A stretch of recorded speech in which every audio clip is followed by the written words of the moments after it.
a surprise whether I should be playing the air guitar or air drum. There's air piano.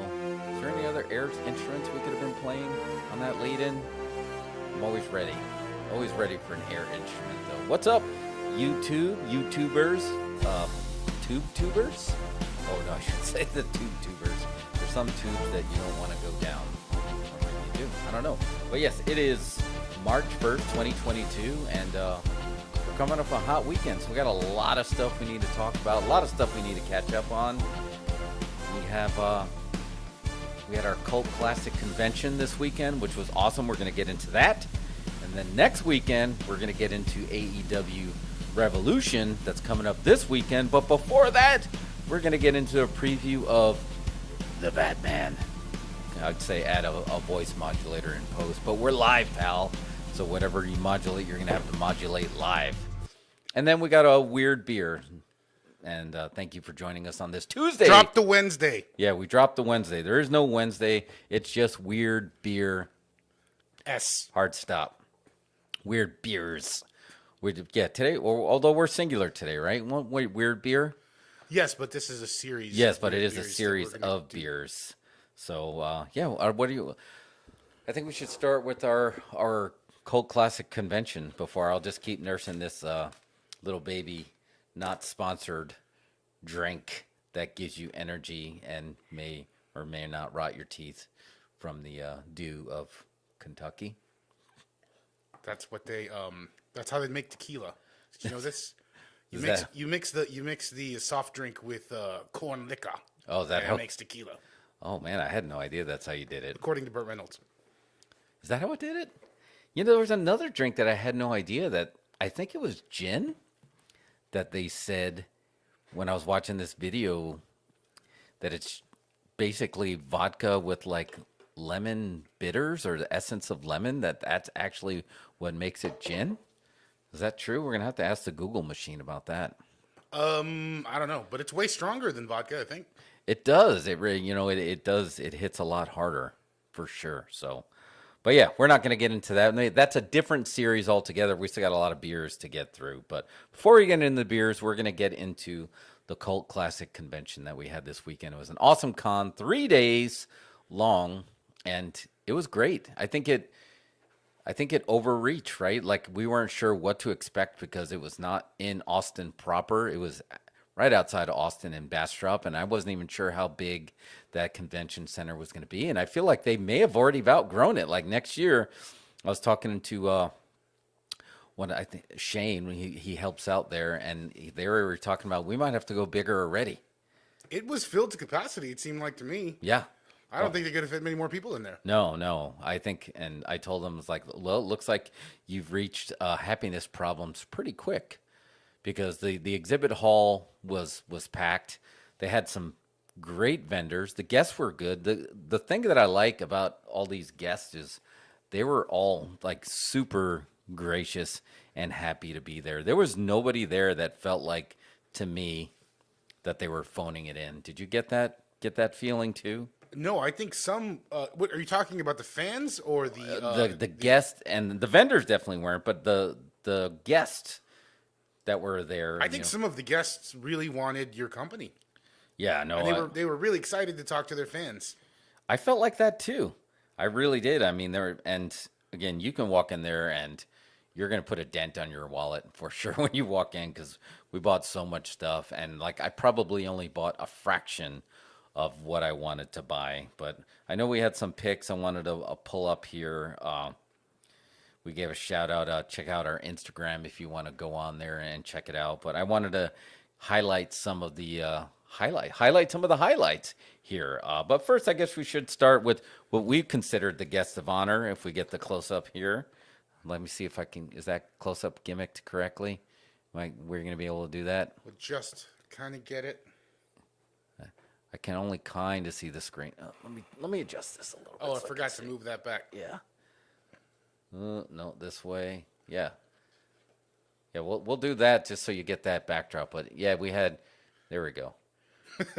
Here it is. Joe Bob Briggs, Darcy the Mail Girl, Diana Prince. They were awesome. They were so gracious. And I know they were, you know, she was filming a movie is why they weren't able to come on Friday. And they came Saturday. But She was doing a movie down here? she was doing a movie somewhere else and then flew in Saturday. And if you follow her at kinky_horror, I definitely suggest you follow her on Twitter. But she basically gave the story of like she was coming in hot and she grabbed a costume that may not have fit properly. And that's kind of why I was just like, wow, that like she really went with like the short edition of that skirt. And then she basically, if you follow along, you found out why she didn't get a chance to try it on before she got on the plane. Can you bring that photo back up? Yeah, let me bring that photo back up. Now I noticed this when you send me the photo. Can you line it up there? Yeah, possibly. Here we go. All right. So look, Darcy's got her hand on your shoulder there, and for some reason Joe Bob reached past me to put his hand on your shoulder. Did you notice this? I did not notice it. I think it's because you had maybe all the Last Drive-In swag on. I did. And it was like, here's the Last Drive-In fan and his friend. Yeah. Like, I don't know if maybe they were going to try to thumb wrestle behind us. I don't know. But yeah, I was repping, you know, although that was a Dos Incredibles donation that we made to their, how they ruined Christmas and had their double special there. But they were great. They were awesome. You can tell they were smiling the whole time. And they had basically a line at their booth the entire time. So besides the official op, you could grab a Polaroid, old school. Like in the middle of I felt like it was back in an old indie wrestling show of just like, yeah, I'm going to go out and make some money on my Polaroid. So I'm going to go out there with a Polaroid and take some pictures. Polaroid camera's a moneymaker, man. Yeah, they are. I mean, the film is expensive though. But they are. You can probably, they're probably selling those for what, $30? Yeah, it must. But you know, they had a pretty big line and it was really good. So they were very, very gracious. You know, we had Felicia Rose here. I'll do another close up. I did how it started versus how it's going on our Instagram there because I caught her on that pose there. And you always feel weird because you don't want to do we didn't pay for this photo op. And I was like, can I be taking a picture since we didn't really pay for it? So this one, I just figured I kind of jumped in on another one and just kind of stole it there. But I'll go scroll through some here. Let me see if I can. Sorry, I'm not a Tinder expert. Let's see. So you got first one here. You had you holding this axe and you had the green mask on when you were screaming. But this was from our friends, our new friends at Horror FX Designs. What they actually make most of the movie props a lot of the horror movie props, but I don't know if you guys watched the fan film Never Hike Alone, which was basically the closest we're going to get to a Friday the 13th sequel this day. He made all the weapons for that. Yeah, which I thought those were great. Like I almost could not put that axe down, and I was getting a little. They were so convincing the axes, and it's like I would just like to have this in case I want to film something with it eventually. You did not put that axe down the whole time, and it was definitely like, you know, when you take your mom takes you to the store and she lets you carry something around, and then you're gonna have that painful moment of just like, okay, you got to put that back now. We're leaving, except you had it with an axe. But yeah, JJ, we are living that full luchador life. As you see, we had the mask on there. And oh yeah, we got to do this one more time. Shout out to our friend Brian on there. I don't know, even our Vax masks were our legendary Blue Demon masks there. And Joe Bob was nice. He's like, you sure you guys want to take a picture with the mask on? Because he's like, you're taking a picture here. You should show your whole face. I was like, we're living the gimmick, man. We live our gimmick. We're like the Ric Flair of luchadors. They were a little taken back by that. Yeah. I kind of wish we'd have gotten in line for the Polaroid. I know we saw the line for a while, but we were just like, oh, we're getting a photo later. And then we're not going to discuss the photo debacle. We'll leave that. We're not going to do that. But like, yeah. It would have been cool to just get in the line and get a Polaroid as well. And it seemed like they were chatting it up with everybody in the line. They were, cool. Man. That's what I was like. We were just eavesdropping, and we were trying to take it all in. You called it though when they because they rushed us into that green screen room. Yeah, that's the folks. So we're not really in front of that sign. That's all green screen. Yeah. And it was a little bit. You called it. It's just like a Christmas Story. Ralphie in a Christmas Story. Just kind of. Oh yeah, we choked. There's so much we did want to ask them. It was just like, hey, you want to come on the show, or hey, how much for a podcast, or you know, is there anything we can do, or you ever? And you're just like, Remember when he did scary movie stuff? That was awesome. That's awesome. Yeah, it was a mix between Completely football. marked out Chris Farley style. We did. It was the Chris Farley SNL skit mixed with Ralphie asking for football. We had no idea. And they were super gracious, too. So, what else did we have there? Yeah, and like I said, Felicia Rose, she was the same thing, man. She was chatting it up with everybody, and she was smiling the entire time. The entire time. She was, like, so happy to be there. Like, you didn't see she was tired, not looking at her watch. She just looked like she was, like, ready to go. To the point where I told you, I was like, in honor of her, I'm going to go home and watch Sleepaway Camp again. That's right. You did watch it I watched the afterwards. whole thing, man. And it's just like, and I was like, yeah, you're like, there's a lot of problematic scenes in there, and there was, but that ending still hits. I was like, damn, that's freaky, man. So if you have not seen Sleepaway Camp, this is going to be spoiler free, but definitely check it out. Let's scroll over here. So we talked about horror FX designs. You had that cool picture that pretty much summed it up here. This was that con in a nutshell right here. Where during the Q&A, there it is. You don't even need it on my phone, but No, yeah, yeah, see, it's double twice. yeah, that's Inception. But that was great, and I really. What were you saying? no, I was just like, that was great. It's like literally you have the Q&A where you had the blonde girl right there that could have been Sally, standing right next to Leatherface, standing next to Michael Myers, taking it all in with his hands in his pocket. Did you notice Michael Myers never took his hands out of his pockets? That whole day? No, We and saw I him was just 100 like, times. I don't know if he had a knife in there or what, but He left with an axe. I did. saw that. He did cop one of those axes. I know you would have noticed if he took that axe or not. He took the one I But, wanted, the bloody one. And the fun fact for this story is just like you look down at that picture, and to me, I think he looks like Red Fox. But that man that's sitting right there is the actor who was in the OG Texas Chainsaw Massacre. And this scene always stuck with me. He was the truck driver, not the first truck driver. He was the truck driver that threw the hammer at Leatherface, right? Wait, this guy's the truck driver? Yeah, he's the truck driver, right? And he told the story of why they needed a truck, so he was going to be there. And then they're like, oh, okay, cool. Well, we'll actually give you a scene there too. Let me pull up his name here because I think but he was another one that was like super gracious. And he's like, you know what? I'm here. You guys can ask me anything you want. Oh, yeah. Circling back to Felicia Rose, you got to give her props too because she was the last one out of the building. Oh, she did. She left like the weird science guys left an hour before her. Yeah, she closed the joint down. Now it makes me wish I was just like, oh man, maybe I should have. Maybe we should have did the VIP because how do you think that party went down? I don't know. Like again, I do now. I'm kind of regretting that as well because I didn't think it was going to be that big. It didn't. I guess they definitely didn't oversell it on their website and their promos and stuff. But it was big and packed and like it was cool to like we were chatting it up with that guy in the Joe Bob line who worked at Alamo and he was just meeting like-minded folks. Oh man, we gotta he's on. Yeah, we gotta give him a shout out because he was an OG Alamo employee from like 10 years, like from back in the day.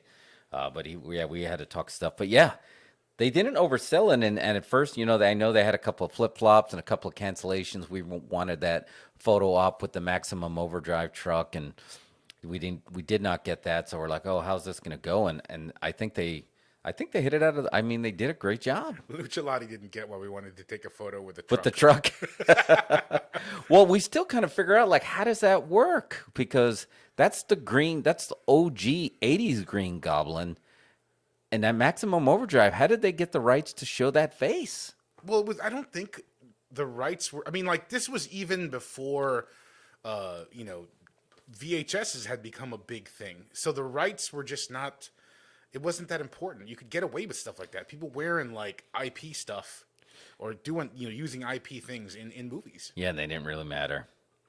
Yeah, I guess, but yeah, we definitely They're just like, this is a toy store. They're gonna have Green Goblin toys there probably, so let's just use the Green Goblin. Let's just do it. You got something else there, show? Yeah. No, I'm gonna pull this one up here. This was from our cool. This guy was Disco Bloodbath Art. Let's see if you can pull that one up there. Oh wait, I got that one too. Oh, you do got that one. Oh yeah, look at that. So he had 3 different types of signs there. So this was all 3D art, and it's it's hard to even show. Like it shows there, but it shows even better in person. Those are like pictures that have three different layers to them, and they're in basically a bigger frame, but they're 3D art. So they had the $40 ones, and then they had like ones that were for like $80 that were way bigger, and then they had that next tier where it basically those look like the giant boxes that you would see box lights at a movie theater, where they had the 3D signs with the lights inside of that.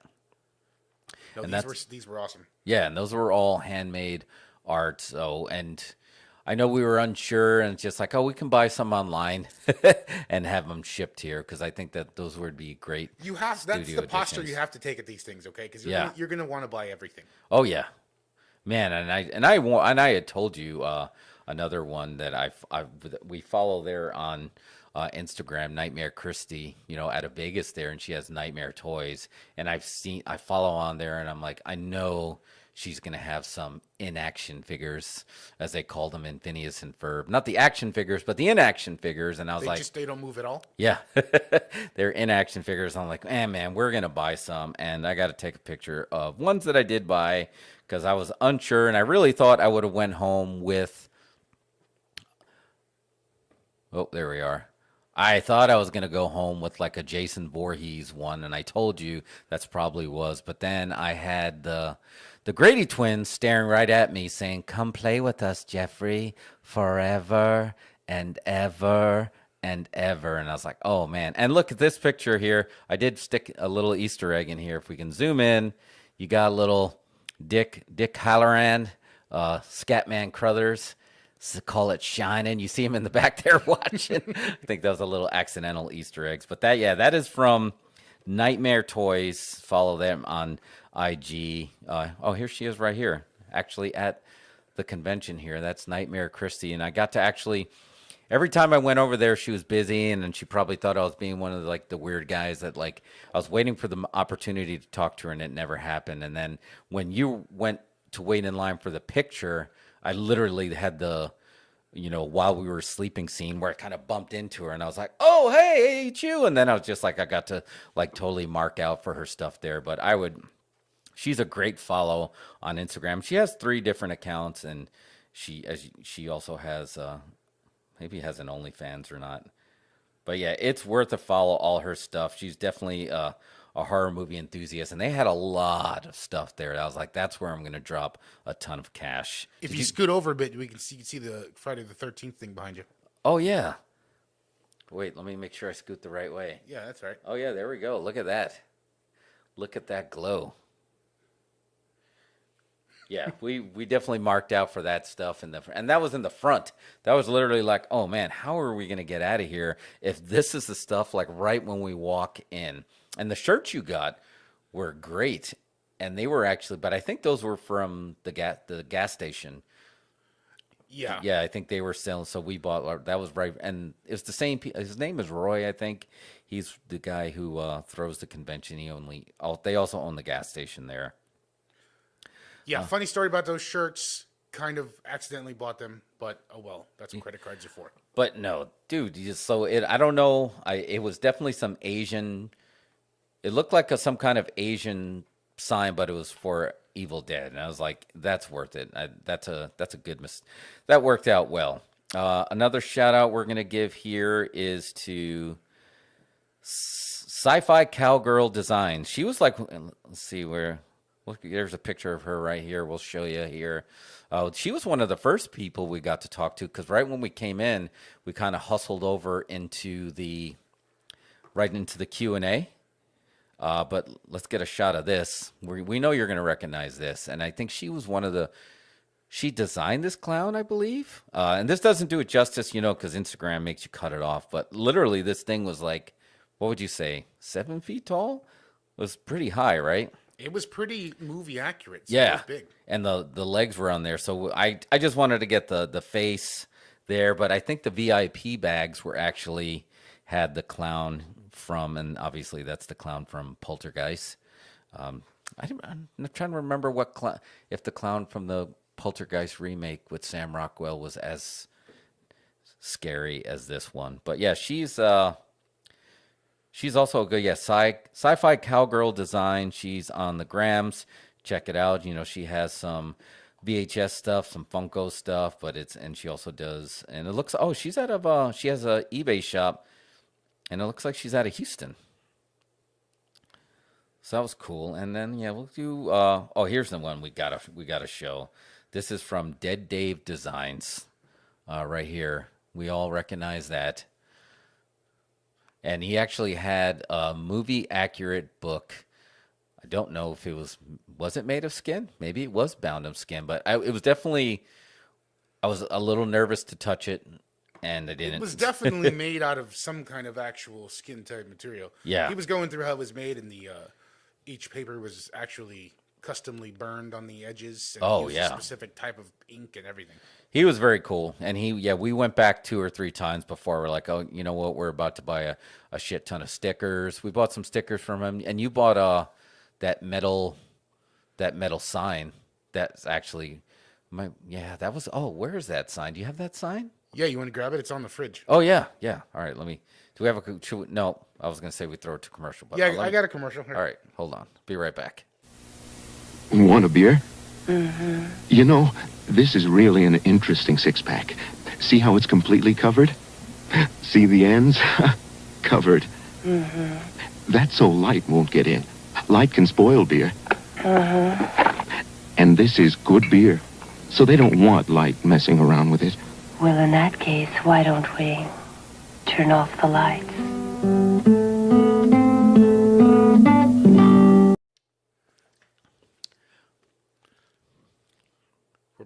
We're back. Oh, sorry. Yes, I was gonna say I'm really excited to when they find out we're our sponsors. Can you do surprise sponsoring? Surprise! You're our sponsor. Thanks for the support. Yes, but I had to show this. You actually magnetized it, but it's just like a metal sign. Oh, You gotta hold it up. Just hold it up in the wide shot. oh yeah, let's do that. There we go. Look at that. So it's just basically a stack of VHS, and if you see, what they do have in common is those are all John Carpenter classics on VHS. So yeah, Dead Dave Designs pulled that one off and did a fantastic job. I was definitely had shop envy once you did that. I was like, oh man, I really should have bought that. But let's see, do I have one more shout out we want to give on here? Oh, this is they did have the guy from Jeepers Creepers that was also super nice guy, but he did have his movie accurate mask, and we'll show you that right here. And he just kind of had that sitting at the table there. And I don't know, something about this, the way this looks like when you look at it in person, that has like that Ray Harryhausen effect, right? Like that could, it basically, if the Kraken had a baby with Medusa, it would look like this.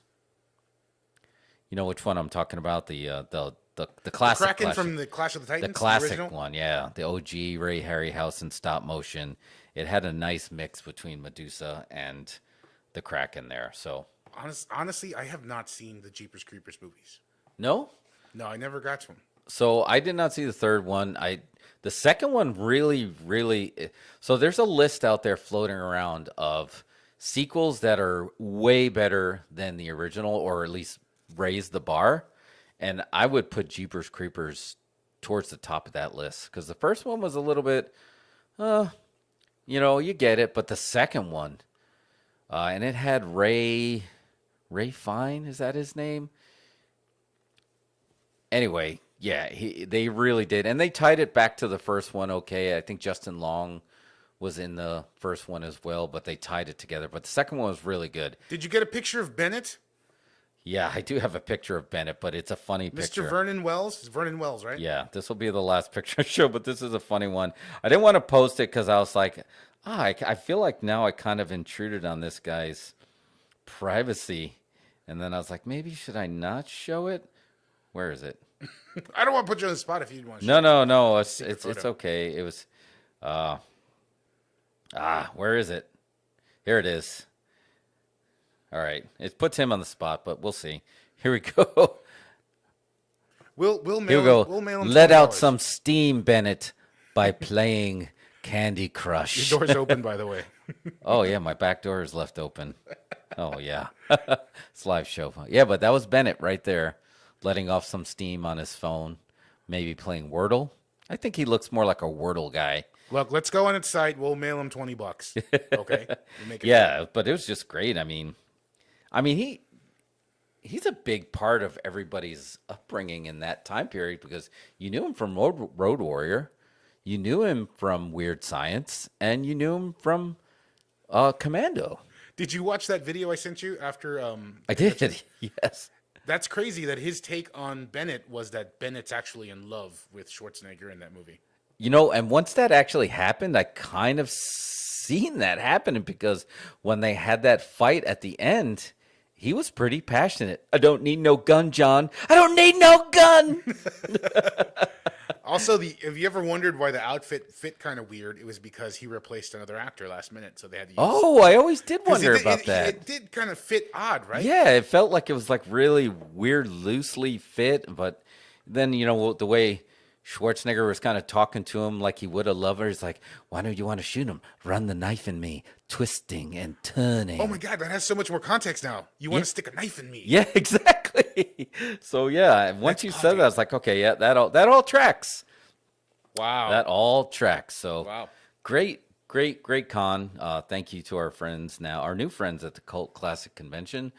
We will 100% be going back next year. Maybe we'll have a booth. Maybe we'll be part of the VIP. We don't know. Maybe we'll do a screening. We want in. We want in more. And I was actually talking to Shane. We should give a shout out to his film. He did a short. The trailer's out. I don't know if it's going to actually be. Did you see it? It was like right in the front. Let me see. All right. I know I said I was going to not show any more pictures. But Now, which guys was this? Which movie was this? Was this the guys in the beaver suits? Yes. Yeah, so he's making that film that they just finished the trailer. It's called, his name's Shane Bradford, and it's Home of the Slaughter. Let's see if let's zoom in on that, because it's a cool looking poster. Oh, yeah. Yeah, so he was right there in the front, and he had the, they had that bear, but he showed me the trailer, so check it out. It's on the Grams, and it's on Twitter. I think they have a film festival as well. I got their card somewhere. And I think they have a film. I hope so. I mean, yeah, it's just like, it's strange that it's like just tucked away in Bastrop, that I feel like it's inevitable that it's just gonna. But I guess in a way it's kind of cool that it's in Bastrop because obviously they have the gas station right there, and you don't have to worry about all the other hustle and bustle of Austin. But I think it's big enough where I can definitely see this running at ACC, right? I don't know. I think, I bet it's cheaper to run it in Bastrop. And I think it's kind of a niche convention, so folks will drive out there. They did. Oh yeah. So I don't see any reason to move it into the city. We kind of happened with us too with the same thing when we went to the gas station for that photo op. I think, remember, we thought we were just going to kind of get in and get out, and then we were shocked how many people were actually there too. There was a lot. Yeah. Of course, the photo op didn't work out that time either. Yeah, heat stroke. Not not a lot of good luck with the photos. No. Or anytime. But they were super friendly and actually made contact with the photography company that are making digital, and I think they were out of Houston as well. So I think it was happiness problems. I think maybe they even thought it was just like, wow, this went really, really so well that people were packed and we couldn't keep up with the demand. But there's a huge demand for these films, because for us it's just like we grew up with it, but like there was a lot. There was a wide variety of ages there, and some cool cosplay for sure. We had I think the girls. I think her name is Horror. She's on our Grams now. I gotta find it real quick, but it was worth it. The ones walking around with the bras on their head, and one was dressed as Lisa. Oh, they were the Weird Science cosplay? Yeah, they had the Weird Science reunion there. So they had that, and I was like, oh, wow, that worked out really well. HorrorChick.1. They had I believe that's who it was. Maybe not. No, the real Jenny Lane. That's it, yeah, because they had the bra. Oh, yeah, there you go. I found it there. Plug too, because that was some good cosplay here. Let me make sure I turn my phone so you can see when my door opens. But yeah, they had the bras on their head, and then they had the life, and then they had the doll, And then they had And that's actually the girl who played Anthony Michael Hall's love interest, right? That's her in yes, there. yeah, exactly. So that was perfect, the perfect photo Do opportunity. you think that's just like a stroke of huge luck, right? That you're just in a film that becomes a cult film, and 20, 30 years later, people want your autograph still? I think it is definitely some divine serendipitous that it does work out like that. Because, back when they make a lot of these films that were considered, because remember, it used to be lowbrow. And then if you were in horror movies, like, oh man, I'm sorry, you're on some hard times. You had to be in that, Leprechaun 2. And now it's just like, now we're, I'm Troll 2. Like, now we're going to make a documentary about that. You're like, wait, what?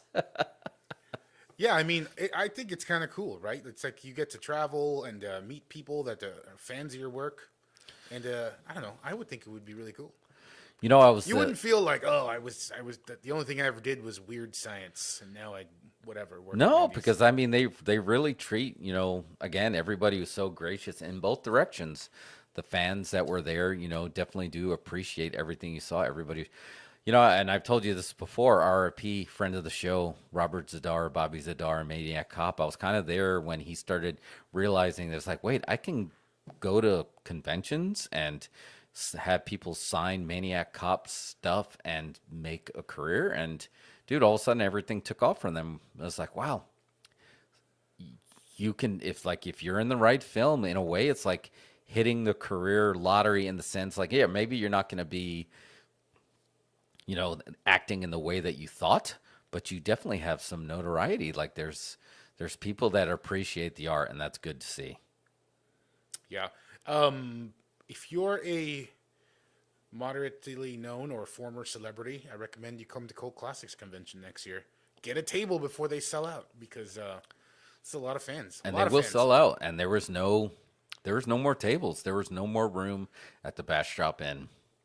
It was pretty full, and the parking lot was full each time we went. And again, I was just impressed that everybody came.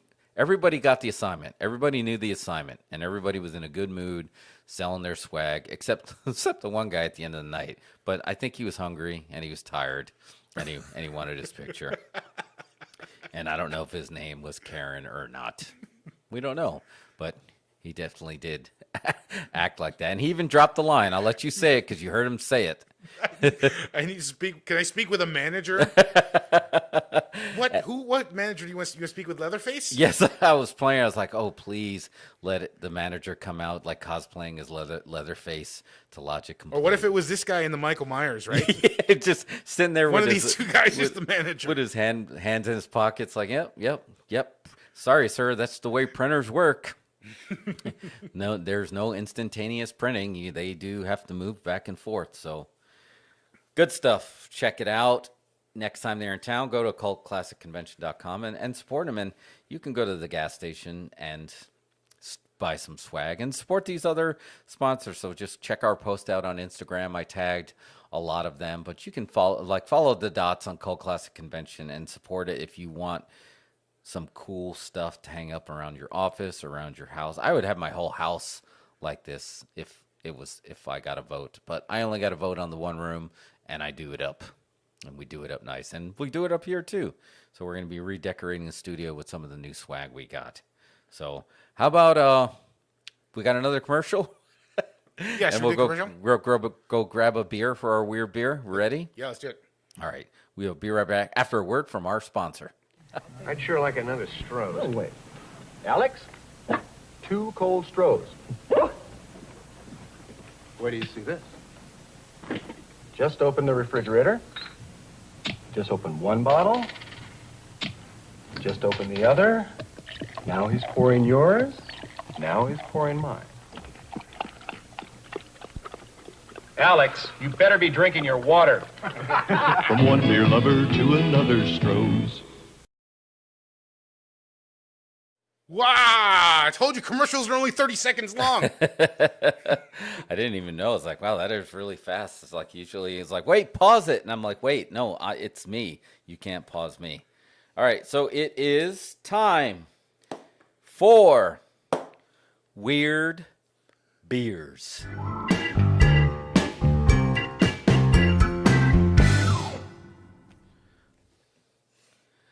music was there. It's just we couldn't hear it. Oh, okay. I was just like, I didn't hear the music, but that's all good. All right. Weird beers. So we got a special today, I guess, in honor of Cult Classic Convention. We have Trejos Cerveza, Encho in USA. And if that name sounds familiar, it is because it is from the man, the myth, the legend, the future attendee. Although he's still getting work. He's big. He's not at that convention. Yeah, no, but His career's still going strong. yeah, he's still. Well, we saw him in Boba Fett, right? He's a Rancor trainer. In Boba Bigger than Fett. ever. He's in Star Wars. Yeah, that's it. So you're good, but I did not like. I knew he had Trejos tacos, but I did not know he had Trejos cerveza.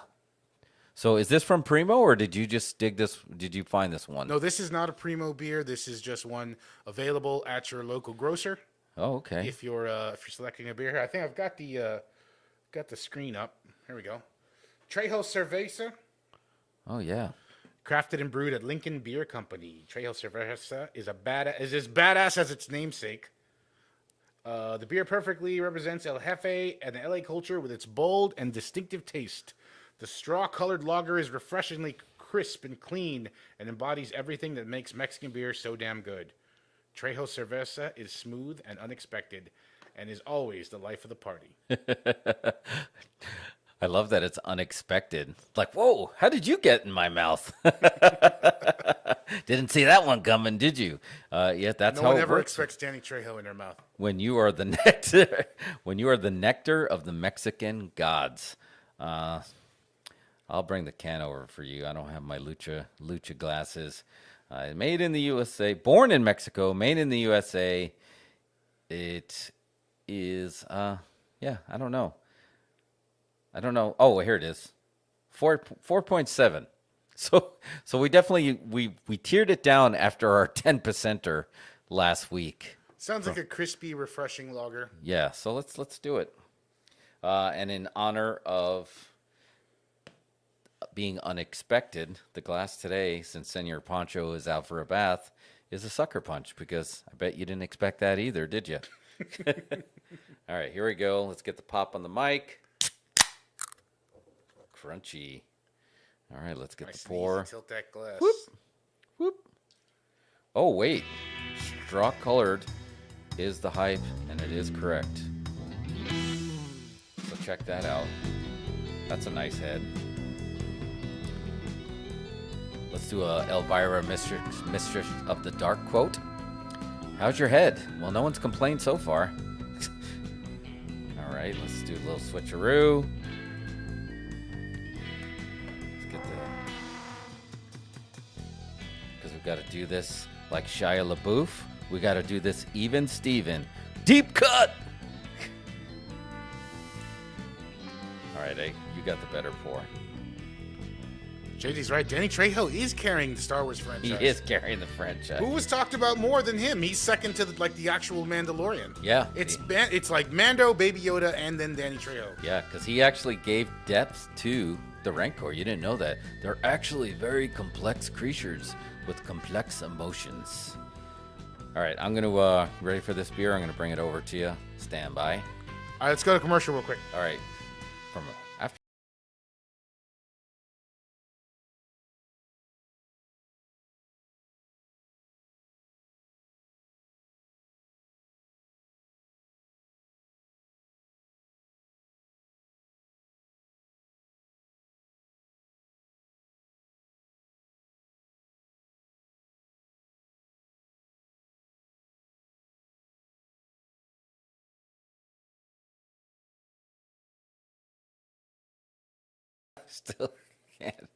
I still can't help but hear something completely different when he said. What is it that you think they hear?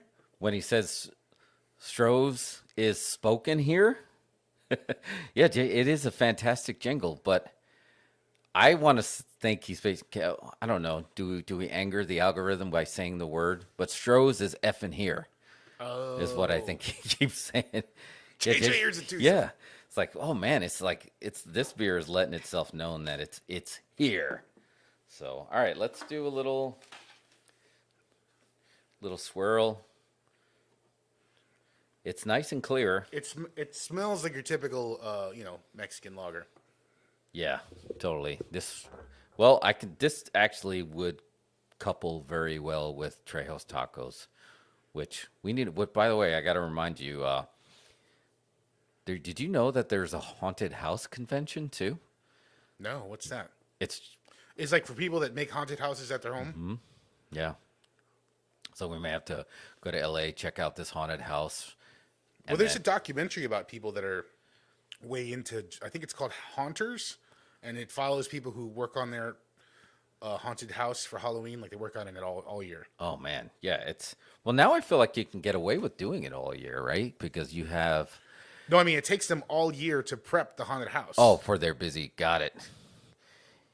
Yeah, because I think they should run it all year round, right? I just pick each holiday because now. No, I'm literally saying like at your if you turned your personal home into a haunted house. For Oh, Halloween, their haunted house. Yeah. Okay, not. Like, Wow. These people turn their personal house into a haunted house for Halloween, so people that are trick or treating can walk through. Walk to when they're their walking house. around, yeah. Oh, okay. I was thinking an actual. Got it.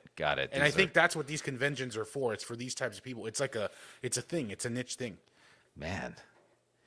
Well, can you imagine if you mix furries with those type of haunted houses? That's a whole different experience.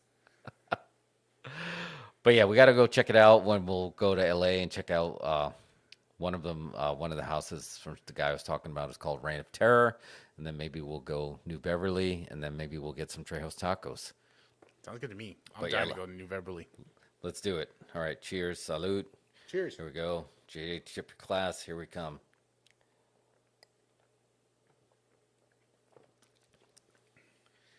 Yeah, Yeah, that's lager. that's a good beer. I mean, it's a good lager. Yeah, that's an easy beer. It's Easy. better than Easy beer. like that's better than Corona to me.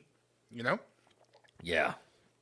Oh, that's way better. Yeah, because you don't even need any lime juice. Can we say that on the air? Of course. What's up, Lee? Yeah, what's up, Lee? I can confirm this. Yes, confirmed. We have quorum. Quorum. Yep, we got it. But yeah, this is an easy beer. This is super easy. I feel like we need to go to Guero's right now and get a taco with that. I think that's the closest you can get to a Trejo's taco in town, right? Cerveza, Mexican craft lager. I recommend it. It's good. Drinks a lager drink. Yeah. Drinks a cider drink. And it's like these types of beers are good when you're really thirsty, and you like. It's really good when you have a beer that you can just drink when you're absolutely thirsty. You're not trying to actually get drunk or anything. You know, you just want to quench a thirst. Yeah, no, that is actually that. So check them out. Is it TrejoCerveza.com? Just Google Trejo's Cerveza and you'll find it. Made by Lincoln Beer Company. Born in Mexico, brewed in the USA. But it's good because we're heading to Alamo Draft House tonight after this, so it's good that we got a lager in us before we go to see our friend. Let me do a little slide gimmick there. This guy, when he went to space. Remember when this guy went to space? A lot of people had heat with Jason in space, but I'm I into it. freaking love Jason X, man, and I'm psyched to see it. I mean, it had one of the most creative kills in the entire franchise. I mean, that cryo liquid face smash, and then when they were on the holodeck and put the girls in the in the sleeping bag. That's lots of laughs. The only thing is, like, maybe they should put it in the comedy section because I enjoyed it so much. I just couldn't stop but belly laughing. And it had Kane Hodder. And you've got a cameo by David Cronenberg. Is he in there? Yeah, he plays a scientist in that, and he gets killed. Oh, in the I think beginning. he's like one of the first kills. Oh, because he was at the Crystal Lake Research Facility. Yeah. Did you know they had a research facility? Did you not know that? I thought they were just a camp. But apparently right next to Camp Crystal Lake is Crystal Lake Research Facility. I don't know, the visual of that scene when they finally had him captured and they just had all these chains and he was just hanging there and the way his eyes were moving back and forth. I thought it was great. I liked it at the time. I mean, I'm looking forward to it. And it's on 35 millimeters, so. Yes. Yeah, because I don't like sound. I mean, I remember seeing it in the theater, but I don't remember what it was rolling on. But I'm excited about that. I just think it's so cool that this is actually, to see it on a print, I just love to do because this is actually what they were playing in when was this? 1994 or something? 97 when this came out. Oh, But no, this is dude, like- it was later than that, right? Wasn't it like 2001? I don't know. Look it up. Yeah, I think it's 2001. That's my guess. Let's see. Dun, dun, dun. 2001.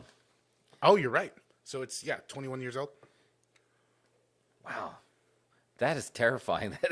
That is 2001 and it's that 21 years old. Holy crap. That doesn't feel like that. But you know, the cool thing was at the time I was huge into Quake. And just like that whole scene with all those space marines that were protecting basically these science, basically this was science camp, and Earth was ruined, and these campers went to space, and they had the space marines. What's the difference? Wouldn't you think this would be a super fight between the space marines from Jason X versus the space marines from Aliens? Game over, man. Game over. Same theory. Makes sense to me. And they had the BFG from Quake, which was, I don't know, it was just big. And they had the cyborg in there, and you know, the android, what's his name that played Sergeant Peter Mensa. Remember that guy? He was like the leader of that. He was in 300 actually. He was in both 300s. That I did not know. And the Scorpion King, but he was great in it. And you knew he was going to be, he was basically the Tina from Friday the 13th Part 7 of this one, though. Because you knew, okay, if anybody can stand up to Jason Voorhees, it's going to be this guy.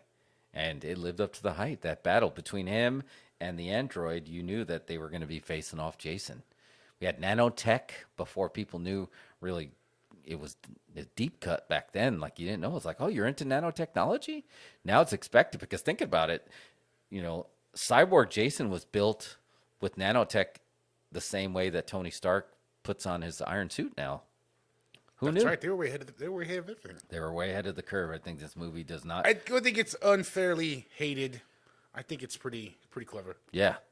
I think it was just at the time, like, oh, God, what are they going to like to kind of like what they're doing with Fast and the Furious? Like, what are they going to go to space next? But Yes.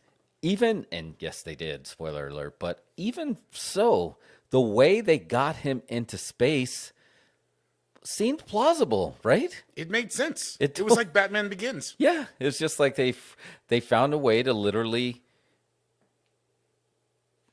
share. If I could turn back time, they found a way. If I could find a way, they pulled it off. They found a way to get him to the future. It was freaking great. I'm gonna mark out, and it's not just because I wrestled as Jason. I just like this is probably. I'm going to say it. This is definitely one of my top 3 of all the Friday the 13th. I dig it too. I think it should be. It's like some of the Friday the 13th I'm just not a big fan of, and I think I've told you. To me, part 4 is the best, Yeah. and then part 6 is a close second to that, and I think this is my third favorite one. Yeah, you had a machete cut. You know, we'll steal the term from the Star Wars machete cut, but it's actually more feasible in this franchise. You had a machete cut, and we should post that on the proper way to watch the Friday the 13th stories. Yeah, we'll post that on one of the things. You had that for another film series too, that you did a machete cut, right? Yeah, for the Nightmare on Elm Streets. Yeah, you did. You like, and it totally made sense the way you just say, skip this one, go to this one, watch this one only for fun. And before, I only heard of it in Star Wars, and you actually have it for multiple franchises. Maybe that's their gimmick. Mario, your machete cuts, Lucha machete cuts on how to watch these film series properly. Machete cut. Yes, there it is. Man, we're just like, we're tying everything's very serendipitous today. We Yeah, never the did horoscopes were real good today. I don't know if you looked to check those things. I feel like everything's worked because it's all tying together. I am a little upset that we didn't get to see Machete go to space. Did you like Machete too? Did you like? But Machete? he's in Star Wars now. What are you Yeah, talking so about? he did get to space. So I guess I'm wrong. He did get into space. You're right, but And Robert Rodriguez got him there. So I mean, I think that wow, Machete is Star Wars canon. Man, it's just like, and we're not even smoking. We're tying the things together. It's like, what if CAT spells dog? I mean, we're blowing my mind right now. All right, so what do we got up next? So let's. What do you want to jump to, Sunday, or do you want to jump to Friday? Do we want to jump to? The Batman, or do we want to go over AEW? Wait, let's do a quick be right back. All right, we want to do a BRB? Okay, BRB. After a word from these sponsors that don't know are our sponsors.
Want a beer?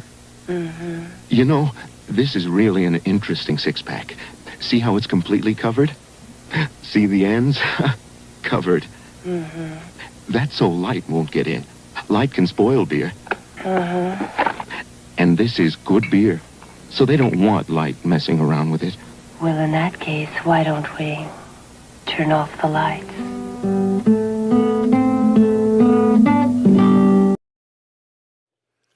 Oh, we back. Sorry, we're back. From one beer lover to another. I'm so excited to let them know they're our sponsors. Like, I don't know if we just like show up at their headquarters and They don't have a choice. and get on one knee and just let them know. Oops, sorry about that. Lee was asking who made this tune. I don't know if it was from the Stroh's commercial or is it another jingle that you're making? The one that was on the Be Right Back? Yeah. That's courtesy of the YouTube audio library. Oh, right. Yes. The one that makes their algorithms smile.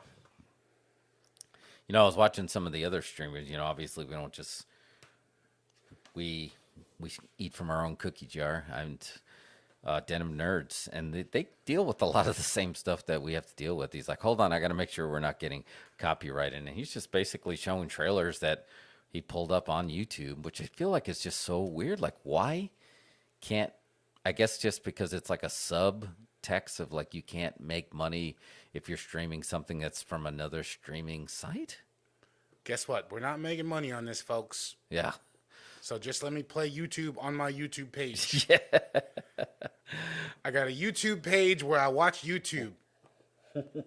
What's the big deal? I'm a tube playing a tube in another tube. All right, let's talk about So what's the movie coming out this week? Is there a movie coming out this week that you told me we were excited about? Yes. It is called The Batman, and there's no space between Bat and Man. It's just The Batman. So we are ready. After a few years, it's finally here. Robert Pattinson becomes Robert Battinson, and we get to see his take on Batman. This isn't Batman Begins. It's Batman Begins +1 because we get year 2 Batman with the promise of this is going to be more of the world's greatest detective. He's going to get the detective work. We already got a different looking Riddler. Riddler's like a psycho killer. He's like a psycho killer, right? But he's still got the green. He has the green, but there's no Derby, there's no Kane, there's no sleeping gas that we know of. It's just really awkward sounding tape. So I wonder if this one's going to be more grounded in reality, a la the Christopher Nolan series versus the Joel Schumacher, Tim Burton universe, or even Zack Snyder didn't feel what. I guess that felt a little bit more grounded, but obviously Tim Burton and Joel Schumacher, was Schumacher that did 3 and 4, right? The Val Kilmer and George Clooney ones. Schumacher did 3. No, he did 3 and 4. Yeah. Yeah, he Tim did both Burton those. did Batman Returns. Yeah, he did 1 and 2. But Well, those were a Batman little bit Returns. more, obviously, and just think those were considered edgier compared to the 60s series with Adam West. But I think Nolan changed the game of really grounding what a superhero can be. So now this looks like it's going to land somewhere in between it. A lot of people are not super hyped for it. I mean, I had no problems. I bought tickets, and then I realized that this movie, by the way, has a 3-hour runtime, almost a 3-hour runtime. So That's what I'm saying. I was just like, wait a minute, 10. I was like, and I was going to go at 10:15. I just grabbed it. And then I was like, I'm going to try to find some other times. And then you're like, dude, there's times available. And you showed me all these seats. And I was like, and I was able to do it. So it doesn't have, just set that anywhere. That was the sign behind you. Oh, Crazy. okay. Oh, man, we got to get that Mean Gene clip. Fuck it. Yeah, is that $200 an hour? Live show, folks. Yeah.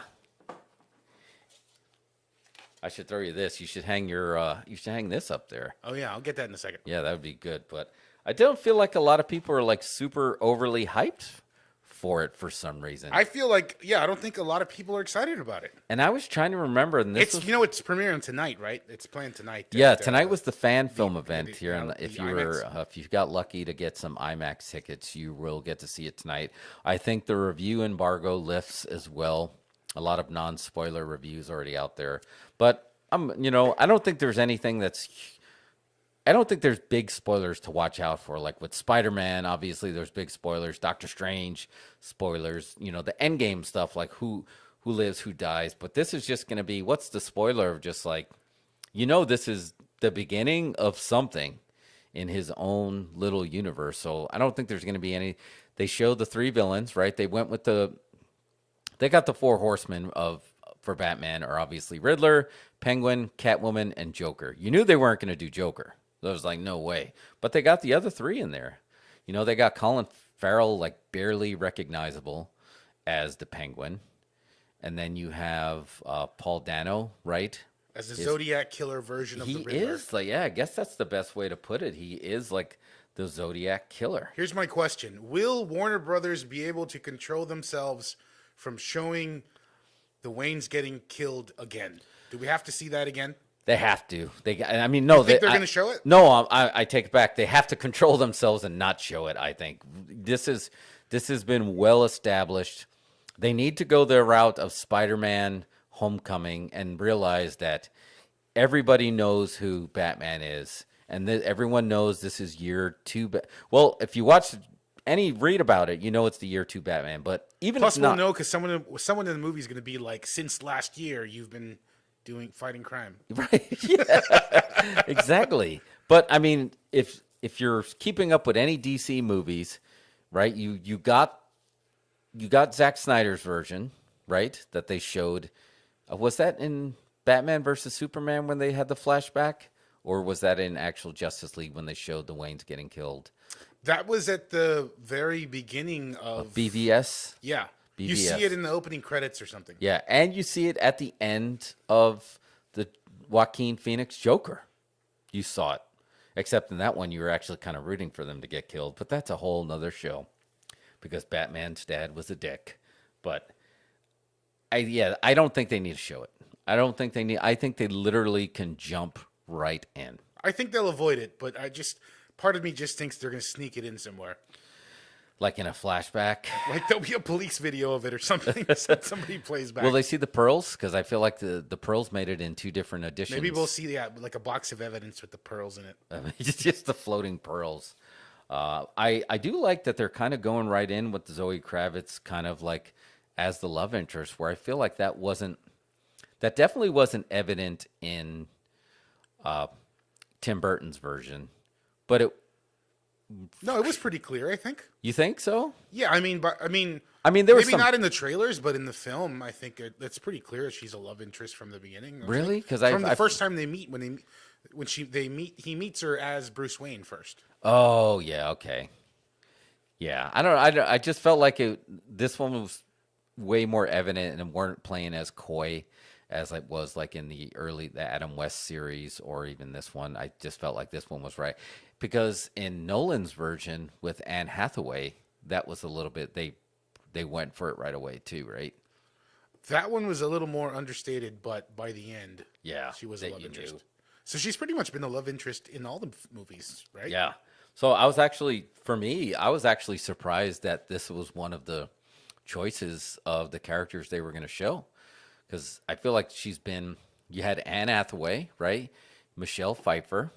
You had Halle Berry in her standalone film doing it. And then you had Eartha Kitt and Have you seen the basketball Julian- scene in that movie, by the way? No. Catwoman? You should look it up one day and watch Oh, really? Just watch the basketball scene. All right. I'm Anyway, going to sorry check it to out. derail. She gets to use her cat. She schools some schoolyard punks. It's undescribable. You just have to watch it. All right. Let's see what else. The cool, very good casting. So Jeffrey Wright as James Gordon, and Mike and I were talking about this last night. I feel like he grounds it a little bit as a different Commissioner Gordon. You have Gollum, Andy Serkis as Alfred Pennyworth. So I don't know, man. I think people are in for a surprise. I had a feeling. What was the movie with Willem Dafoe and Robert Pattinson? Was that The Lighthouse? When you really got to see Robert Pattinson. William Dafoe and our Pats, yeah. Yeah. I think people are going to be. Everyone's worried about the emo version of Batman, but I think it's going to work out. Have you seen a movie called Good Time? Robert Pattinson's the lead in that. That one, if you want to be convinced that he can be a good actor or whatever, or he'd be a good in whatever you put him in, watch that movie. That's the one? Yeah. All right. Well, Lee said this one has this transitional moment that defines the hate that drives the superhero status where he loses it after being forced to watch the new series of Sex and the City by his girlfriend. Yeah, and then what was it, that new one, the new series called The Sex, and then there was this, and then it happened, or I don't know. Did it have a different title? I kept seeing Yeah, it had a different title. And Just Like That? or It's Just something Like That, that's it. I And see it on Just- HBO Max, but I thought that was like a documentary about the making of it. No, it's a different title altogether, and just like that, it was weird.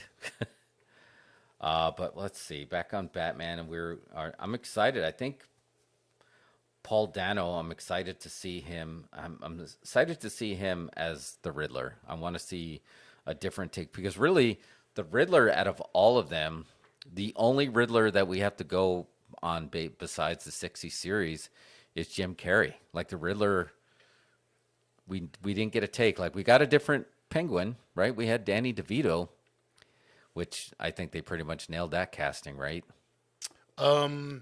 We'll see. I don't know. I kind of like the look of the Colin Farrell one. Yeah.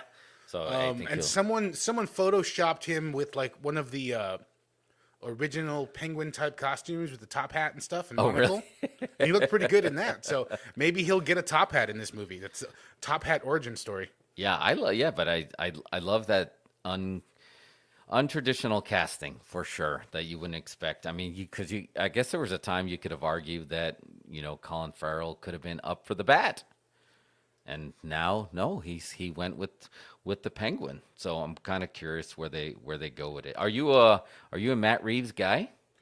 Yeah. I mean, everything he's done has been pretty good. I didn't see the Let the Right One In remake because I just love the original so much. I didn't want to watch it in English. Oh yeah, I But, didn't watch that either. I didn't watch the Apes remake. movies are great. Cloverfield's great. He's done good stuff. I think he'll do a good job here. It just this seems like the most grounded Batman ever. He's just driving around in a Dodge Charger, wearing like some pads, And I think they said that thing on his chest there, you see, people have been debating what was the deal with that thing. It's some sort of tactical knife that he pulls off when he needs to cut stuff. Oh really? Yeah. No, I didn't know it. Like the closer we get, I'm excited. Oh yeah, here's some dream casting. Now, what about the guy from Mr. Robot? So Rami Malek as a Riddler, that could have been something completely. Oh man, now you raised the bar. No, how about he's Mr. Freeze? You have Rami Malek as Mr. Freeze. Rami Malek is Mr. Freeze. How about that? You see, Freeze kind of got screwed up for me because now all you hear. I was a big fan of the trailer with Schwarzenegger, so I don't know if I can undo that in my brain. So to see That one's ripe for undoing. What if they made a realistic Mr. Freeze? I'm terrified of the cold now ever since the disaster last year. What if they made a realistic Mr. Freeze who could create, snowpocalypse disasters at your house? Oh my God, can you actually? Yeah, now that is pretty terrifying that he can just basically take down your grid, and then everybody just freezes everybody out. That would be cool. That would be some pretty sweet visuals to have Batman kind of walking. That was one of my favorite things that Zack Snyder, that look of Batman walking with the jacket in the dust. It'd be cool to, but remember they had Batman riding the horse too. That was very old school Super Friends. So it would be cool to see Batman walking through some ice to get to Rami Malek as a Mr. Freeze. And I say this because I saw a blurb about a rumor being that Mr. Freeze was possibly the next Oh, really? villain, yeah.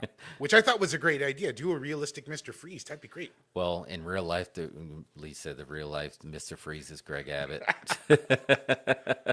That's a meme. That's a meme. Trademark that one. My name is Freeze. Learn it well because it's the sound of your doom. It just that was one of my first trailers I feel like I've ever downloaded. Is like, whoa, there's this thing called the internet. And it was like, let me dial into AOL and get this new trailer. And then I had to wait for it to download. And then, it was Arnold as Mr. Freeze. I remember going to Apple trailers to watch trailers, and now the internet just shoots them at your face. Yeah, and then now you have no choice. Like, you can just hover over something, and next thing you know, the trailer's playing. You're like, I didn't even click on anything. So I don't know what's happening here. What about there was a...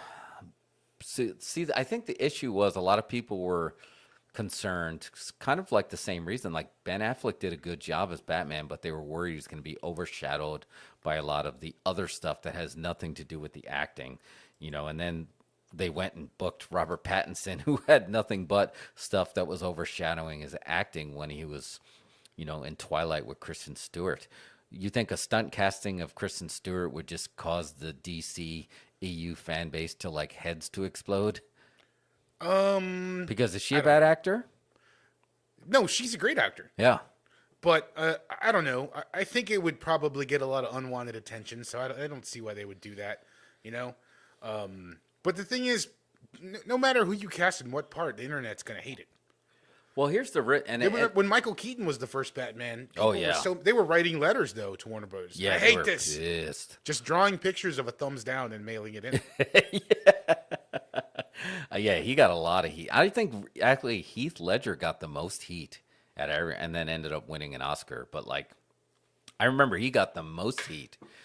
10 things I hate about your casting of the Joker. Only time they ever were happy with it was when they casted Clooney as Batman. And look how that turned out. Oh, yeah. But the internet was like, oh, yeah, that's a good idea. Yeah, good. Clooney would be good. Give him nipples and you'll nail it.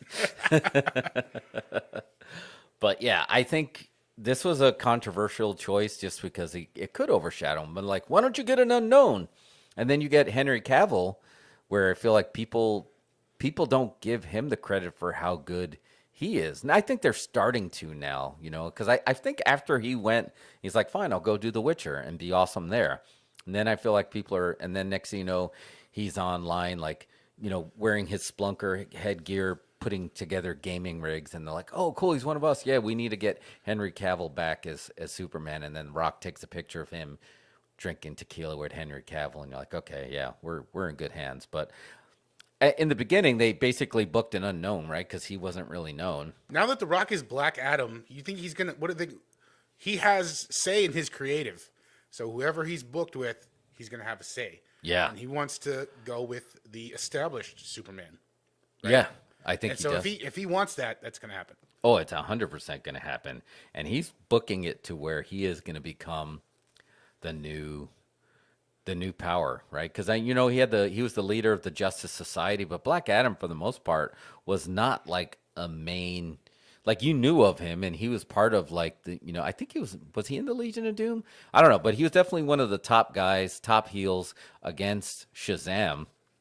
And I think if The Rock does this right, we're going to see the moment where, because same thing with Iron Man, right? Iron Man was not what you would have considered a top tier until RDJ and those films, and now he became top tier. I mean, you knew of him, and I think that's going to happen with Black Adam, and it's kind of prophetic that he says the power paradigm in DC is about to change, because I think that's true in the story and in real life, and I think he is going to book the established Superman, especially is his management agency actually also represents Henry Cavill. That helps. That's how it works. Yeah, so But anyway, this is completely separated, a completely separate universe. This particular Batman. Yeah, this is not this is the rumor, right? This is not the Joaquin Phoenix Joker universe, but I don't think they can help themselves. They're going to connect it. You think? I don't know. It's pretty. It looks like it could be. It would be easy for them to do that. Why would they not just leave something dangling so they could if they wanted to? Like, how could that work? Because in Joker, and there's a Joker sequel coming out, and that was another one that was obviously clearly grounded. But I can kind of see Joker becoming like this old man, crazy folk hero. But then you have kind of everybody doing I'm Negan, where you can have multiple Jokers, but you have him running the show, and it could tie back together to Robert Pattinson, right? They could, because he's going to be an old man by this point, because we knew he was a little kid in the Joker movie. It's possible, right? I think it could be very easy to make that connection, and I think you could do something where it's like the Joaquin Phoenix Joker has some sort of legacy that people still, maybe he's like a famous sort of like serial killer now, and people sort of become Joker. Yeah, he kind of became infamous. Yeah, I can totally see that. It would be cool. I mean, look, we're getting Michael Keaton back as Batman. Anything can happen. Like, and how they're going to establish that. And did you hear that quote from, I believe it's from one of the Russo brothers, that he was concerned that there was going to be multiverse burnout because they're doing it in both universes.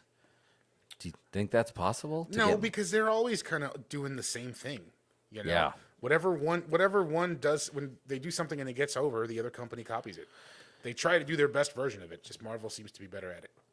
Yeah, we'll see. Yeah, I guess you're right. We haven't really seen it yet, though. We'll got to see. We have Flashpoint coming up, and that's really going to establish if they're going to do it. But the bar is very high. You know what I mean?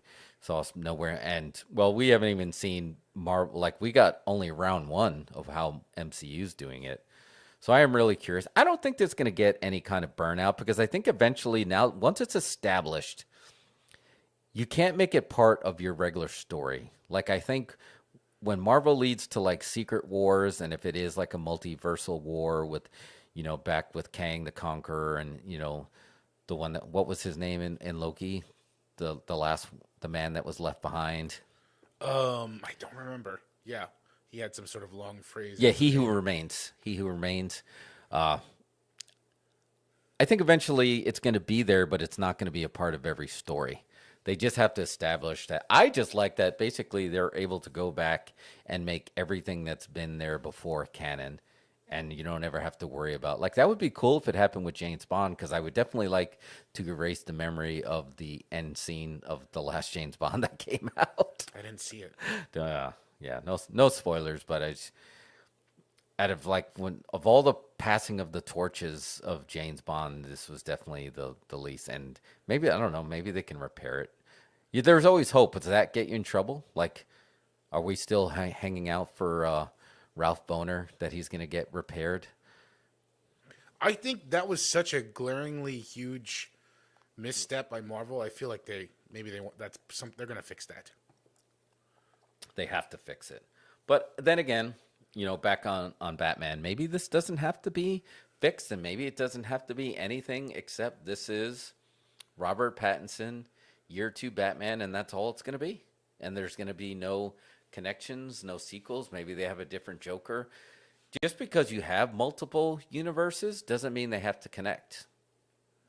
You can just say, "Yep, this is in a different universe," and you can say that even outside the film itself. It doesn't even have to be in the film. Do you? I know you don't like spoilers, but did you listen to any of the music? Because they released the score on YouTube. No, The score is pretty interesting. Is it? Yeah, I like it. I feel like Hans Zimmer raised the bar for DC scores, right? Because his stuff is so good. But we also had Tim Burton score was also pretty sick too. So it's a high bar for Batman scores, right? Yeah, And for sure. Superman scores, so to speak. Because I guess you don't. Yeah, I would say Superman too, right? Because you had John Williams with the OG Superman. Yeah, and I think the Man of Steel soundtrack is great. Yeah, you were saying that too. So I'm looking forward to it, man. I'm gonna be. I think people are gonna be pleasantly surprised. And do you remember when Batman Begins first came out with Christopher Nolan? A lot of people weren't hyped about it. That's true. So They were not hyped about it at all. it could be a thing. Maybe people will fall into it. But here's the thing that I think maybe why people aren't buying tickets is that it's going to be on HBO Max in 45 days. What? 45 days it's in HBO Max. I did not know they already that. set they set the date a long time ago. Oh, really? Yeah. You think they'll flip that date if it starts doing They well? can't at this point. They locked it in, right? I mean, but I feel like that's going to hurt people going to see it. Everybody went to see Spider-Man 10 times apparently. But Yeah, because it was if you're not going to get it on showing anywhere HBO, else, right? yeah, if you're going to get it on HBO Max in 45 days, Wow, so that- less than 2 months. So that gives you all of March with not a lot of competition, and half of April, and then the second half of April. I predict that Doctor Strange is probably going to move up a week and take that. So I guess they're just like let them dominate this whole early spring before the summer stuff starts. Potentially, I know this was when which one wasn't just it was Batman versus Superman was a March drop, but traditionally the Nolan Batmans were July drops, but maybe that's just Nolan because his other stuff drops then too. He just drops it whenever he says. Yeah, is it's the like time. you get to say. I don't know if he's going to get any kind of producer credit on this. Like I think after he got the producer credit on Man of Steel, they wanted to give him the reins, and he's like, "No, I'm good." And then he took his producer credit on Man of Steel, and then that was it, right? Yeah, I don't think he was involved after that. So but we will see. We're down to see our Pats as our bats, and so we'll do a review next week with a spoiler review because we got a new spoiler stinger that warns people.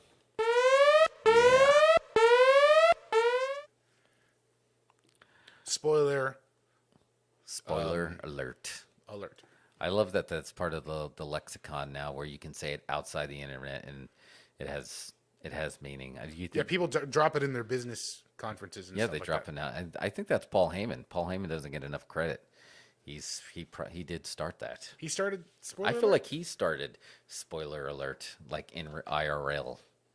So, all right, we got one more segment. I know we're deep into AEW Dynamite, but we got our cloud DVRs so we can watch from the beginning. But Let's have a quick word from Stroh's. yes, from our I'd sure like another Stroh's. Oh, wait. Alex? 2 cold Stroh's. Where do you see this? Just open the refrigerator. Just open one bottle. Just open the other. Now he's pouring yours. Now he's pouring mine. Alex, you better be drinking your water. From one beer lover to another Stroh's.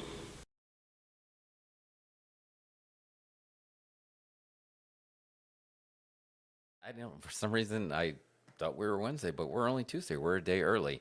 So we're not knee deep into AEW Dynamite, but we are knee deep into almost the go home show, getting ready for the pay per view that we've all been waiting for, AEW Revolution 2022.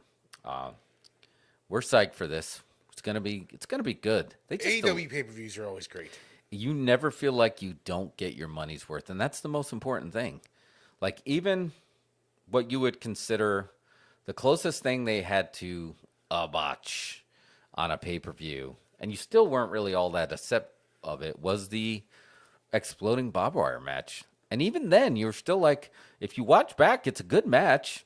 It's just so they always deliver. You always feel like you're getting your money's worth. And you can go to, are you going to go to, you can go to Cinemark, you can go to AMC, and you can go to iPick if you want to go eat some food, get some beers. I think it's like 20. It's basically a half price of what you would pay at home, but you're going to eat some food if you're going to, and drink some beer if you're going to eatery. Although, does AMC do food besides like the popcorn and nachos? They've got some food, but not much. Got it. But I don't. I was thinking about it, but then I decided against it. You're gonna. Yeah, I was kind of like, well, I mean, it is cool, but then I was just like, well, but it'll be like 4 or 5 hours at the movie theater. Yeah, that's the whole thing. That's why I wasn't sure. Like iPix is showing, and iPix has really comfy seats, but you're going to spend some money. And if you're going with more than one person, then you're just like, you'll spend a little bit more money when it's all said and done. So it's just like you could watch it at home too. So yeah, I'm leaning towards that too. Let's go over some of the matches here. You got the card up there? Yeah, I got the card. They always come up with a great card by the time the pay-per-view rolls around. They do. Even though like it seems like the creative has been a little all over the place since the last pay-per-view, by the last 2 episodes of Dynamite, they really just pull everything together. Yeah, they really did. Because I told you my son, he was a little bit on the fence, and he's like, "Oh, wait, you know what? I had a change of heart. Let's definitely get it." And I was like, "Well, what changed your mind?"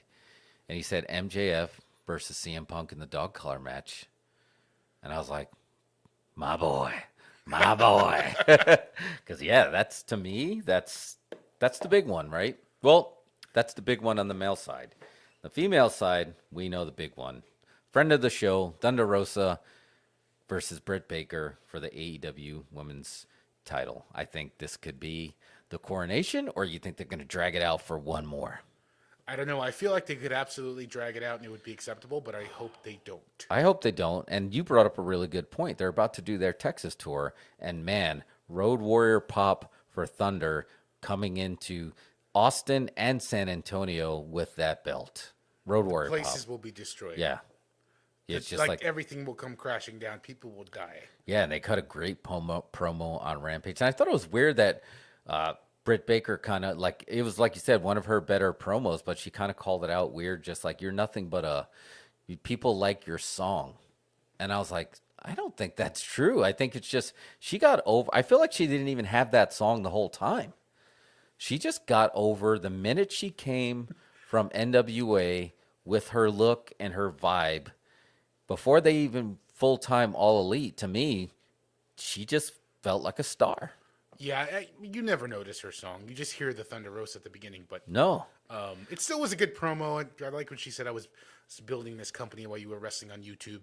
Yeah.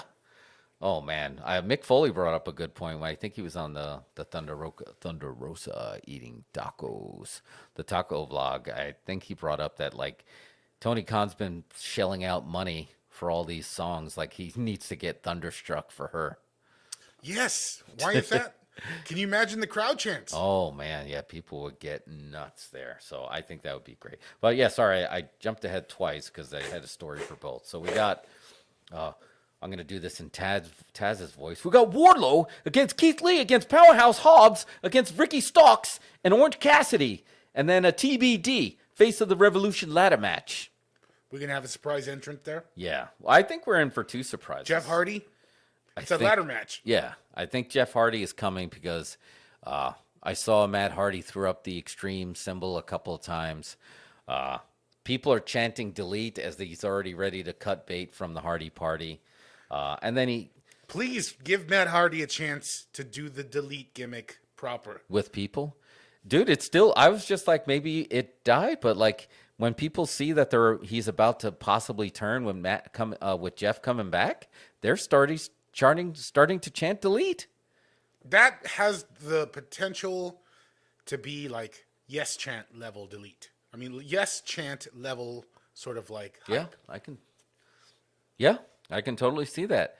And he owns it, right? So I think they can do it. And now having brother Jeff Hardy coming back, even if he just came back, you think he would get a huge pop even if he came back as Brother Nero when he came back with the the blanked out eyes. 100%. Yeah, he would still get that pop, right? Everybody watched all the everybody that's into AEW watched all the the Matt Hardy internet stuff. Yeah.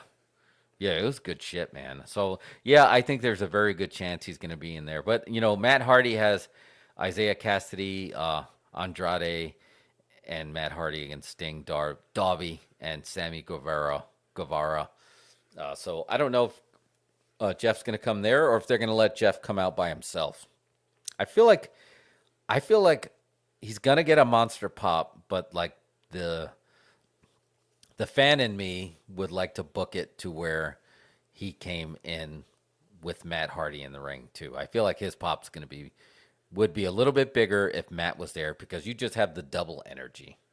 So as much as I'd like to see him in that ladder match and he'd get that pop, I want Matt to be a part of that. But I know sometimes they want to separate them and want them to do their own thing. But this will be a good time where Matt can drop the Hardy, what is it? The Hardy family order or whatever. Oh yeah, the Hardy family Just, office. drop the HFO. suit, put the robe back on. Yeah. Take the ponytail off, right?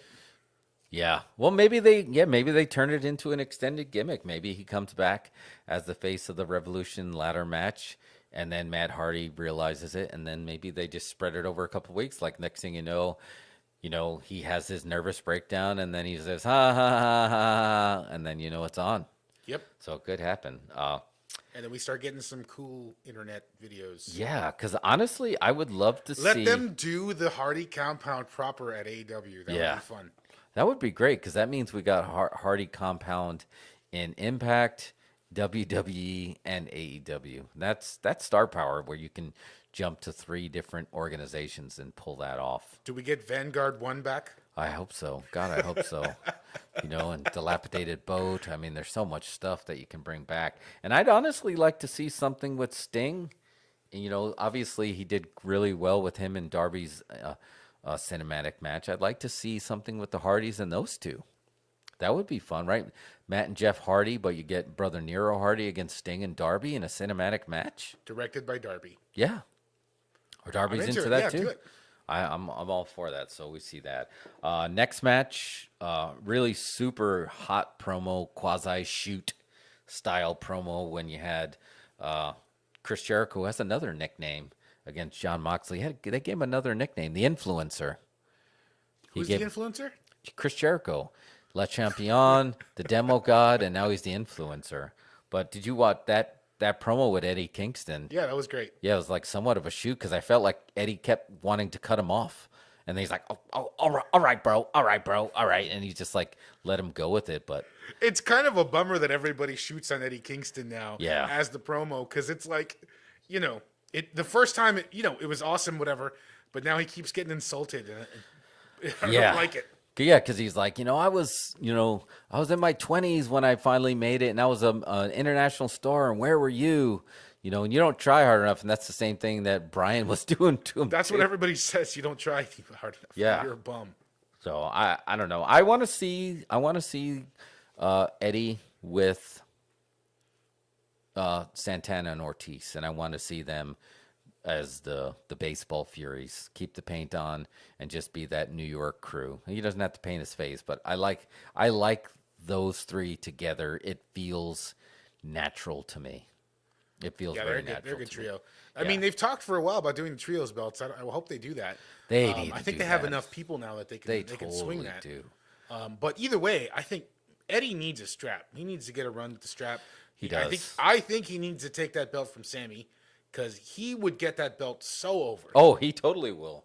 Yeah, Mike and I were talking about this yesterday. I feel like Darby and even Sammy, in a way, and you can even argue that we'll see how it goes with Adam Page. That people wanted these guys to get the strap for so long, and now that it got it, was the destination as good as the chase? Because the baby faces are super over when there's the chase, but once they finally get there, there's a different challenge of staying there. Like, you got to make it worth it. And I feel like Eddie would be like, all right, you guys say, I didn't try hard enough. Now I got this belt. I dare you to come get it. I dare you to come get it. Anybody come get this belt whenever you want. You're not going to take it. I worked here.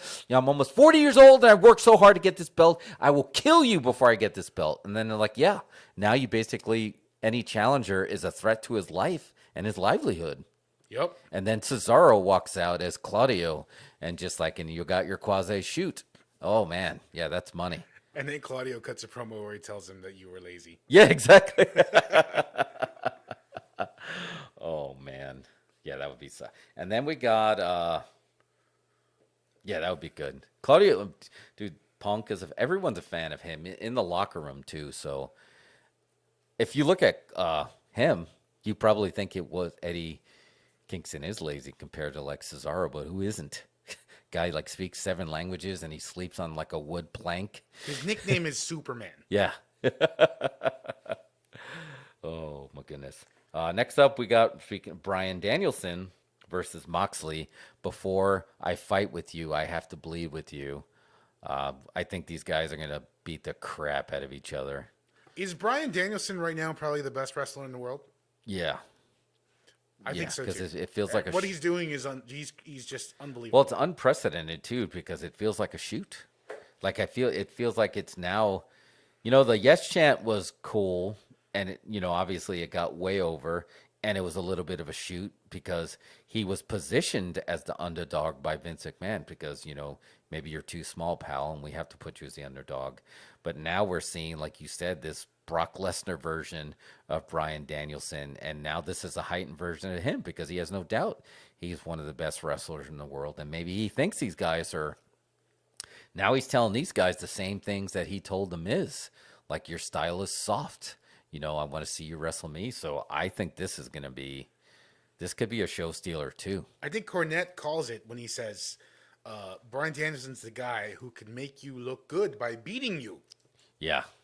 And he's just never been better. He's got the shoot feel. He is AEW's Brock Lesnar. You know what I'm saying? Yeah. People see him go, and it feels like a shoot fight. Yeah. Yeah, because you see his chest is always bleeding and beat up, and these guys, he beats the crap, these fights. He gets into these fights.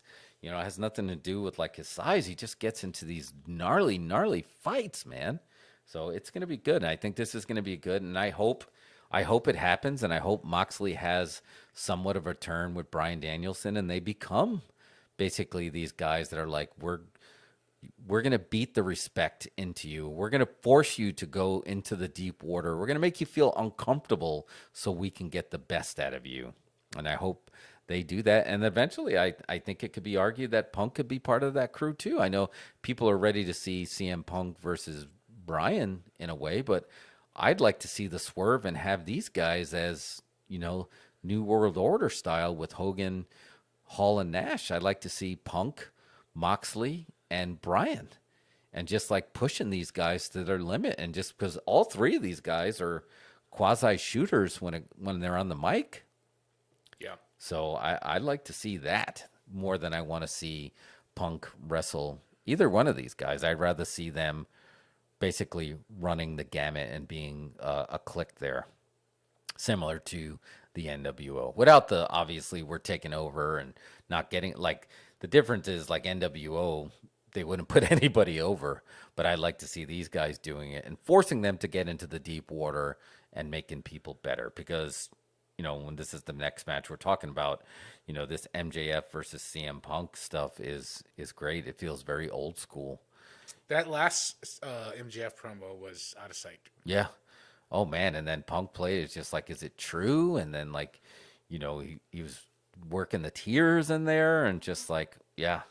I mean, I'm glad that it wasn't a one and done. Like, he let him, Punk believes on him when MJF went over on Punk in Chicago twice in the same night. And and I'm glad that they're going to continue to do this. And I love the way that they just kind of weaved it into Piper in Portland. It's like, okay, you want to be Piper in Portland? Because did you ever see the Roddy Piper versus Greg Valentine dog collar match that they keep referring to? I never saw that. Just absolutely, when it's done, you watch it on YouTube. It's going to blow your mind because it felt like a shoot.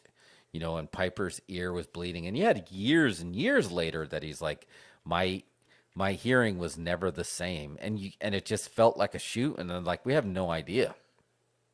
But this match, what was cool about this match is this was before. I mean, Piper was on. I call it WCW, but it was NWA 505 on Saturdays, and he was Hyper Piper, and he was. But people who saw this match saw it as it was a Pro Wrestling Illustrated VHS tape that you would go and rent, and it was one of the few times that like, oh, this is like the best of the matches from these other territories that are not WWE. So the first time I saw it was on a Pro Wrestling Illustrated VHS tape that I rented at my local video store, and I was just like, whoa. And I think by that time it might have been they might have already even made it to WWE by then. So you're like, this was old Piper versus old Greg Valentine. And Greg Valentine, by that time, people are like, oh, he's boring. You know, he runs the garden. But like you saw this match, and you're like, holy crap, man. I think Gordon Soley called it too. So I loved how they weaved Piper in Portland, and now they turned it into a dog collar match. So definitely worth checking out that Piper versus Valentine. But yeah, and checking out this pay-per-view. I'm excited to see it. This next match, they kind of just squeezed in there, but the right word is squeezed because it is Jade Cargill versus Ty Conti for the TBS Championship. This is her, other than Thunder Rosa's match with her in the tournament, this is her first real threat for the title, right? Yeah, and also Ty Conti's second title shot. Oh, yeah. Yeah, because she got Britt that time, right? We still want heel Ty, but yeah, these two, I mean, obviously they both look like superstars. Again, I'm sorry, it doesn't matter if we're talking WWE or AEW. Women's wrestling is great right now. It's so freaking good. It's so freaking good. I mean, that you have multiple matches like this. And again, like Thunder Rosa's our favorite wrestler. So, I mean, but just even to have this match, I feel like this is finally elevating Jade Cargill now that she's got the belt. They're trying to make her a Goldberg. You know, they're giving her the win streak. So, are you excited for this match? Yeah, I'm definitely looking forward to this, but I agree it is kind of just squeezed in there. But I'm sure it's going to be good. You know, I'm definitely. There's nothing on the card that I'm not looking forward to. There's no bathroom break material on the card. Yeah, they're not good with bathroom breaks. So yeah, it's good. I think it'll be a good match. Not a lot of setup, but I'm sure it'll be great. No, it wasn't a lot of setup, but I mean, it took a long time.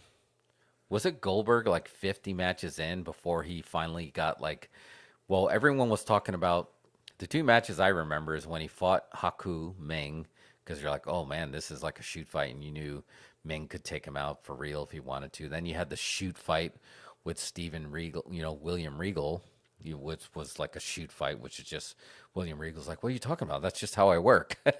But then you had finally when he got Raven and he won the U.S. title. I feel like Jade Cargill's now at that level of just like now she's at that U.S. title. It's like, okay, now she's going to be a real threat. Because eventually the buildup has to be, if you really want to go that route of the Goldberg route, the Ultimate Warrior route, she stays undefeated, and as the TBS championship, she challenges whoever's got the big strap, the big female strap. Yeah, I feel like Jade Cargill is still on the rise. Yeah, even though she's got the belt now. To me, she's sort of like Tony Khan's first attraction. Yeah, you know what I mean? That he created a homegrown attraction. Good point. Yeah, very good point. Folks want to come just see her. You know what I mean? Just to see her in actual life, because you can't believe a person looks like that, right? I know. Yeah, she legit looks like an action. So she's figure. like AEW's first attraction, and I think she's gonna be a great champ. I think she's still on the rise, though. You know what I mean? I don't think she's had that match, that one match that makes you think, oh yeah, she's great. No, yeah, she hasn't been pushed for that yet. Like her high-profile match was like her first match, right? When she was with the Shaq match.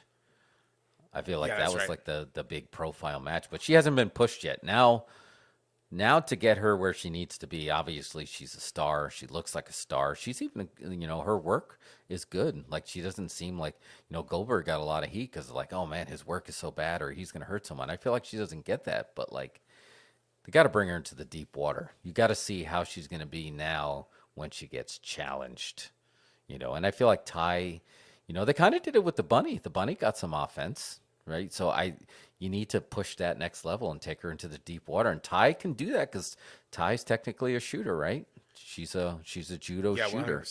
100%. This is my kind of like, I guess, critique or whatever. You can tell me what you think because you're an actual professional and understand these things. But like, I feel like Jade Cargill sells a little too hard for whoever she's with. You know, I feel like her selling is too much. She's a behemoth, right? She's huge. I think somehow that needs to get toned back, you know, or maybe, I don't know. What do you think about that? No, you hit the nail on the head. Like if she sold the way she sold, like some of the matches against the Bunny, Vince McMahon would have chewed her ass out in Gorilla. You don't sell, damn it. You're an Amazon. You're a behemoth. You don't sell for them unless I tell you sell for them. So your instinct is correct. But I think it's just her time in the ring, you know, because she's still a rookie, right? And when you're a rookie, you're a little bit more generous. You oversell because you want to make sure that the people in the locker room know that you're willing to work with them. It's very hard to be put in the position without having someone like Vince telling you better not sell, to decide to go into your business for yourself and saying, I'm big, I'm not going to sell, because that's going to brand you as an asshole. Or someone's like, I can't make money with this person, or I can't work with this person.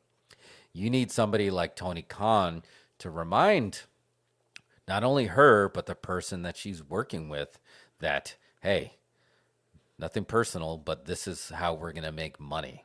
The George the Animal Steel talk with me for Ahmed Johnson. It's just like, remember, he's a building. You can't touch him. You can't move him.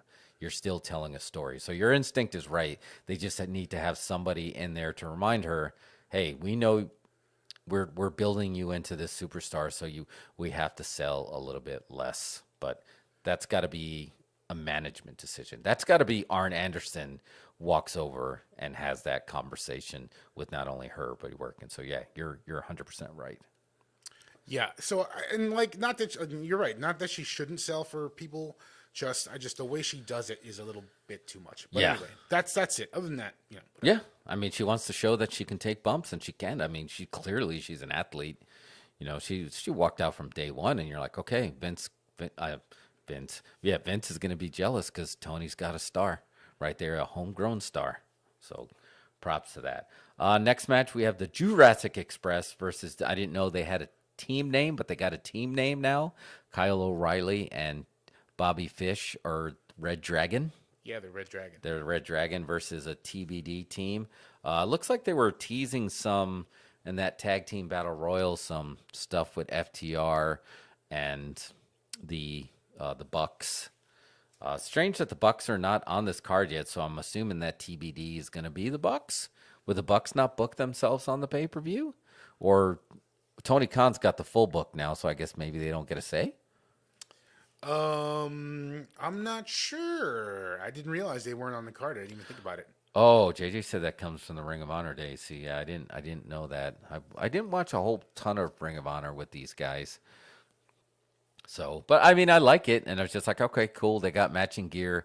They're a tag team. I like that better, that they established their history together. And then you got Adam Cole kind of in the middle because, you know, he has history with both the Bucks and Red Dragon. So I'm cool with that. So we'll see if that's going to play out at all in this TBD of the tag teams. But I assume that Jurassic Express is not losing their belts yet. Not yet. I feel like they got the belts a little late, but I think they were at their biggest right at when AEW started.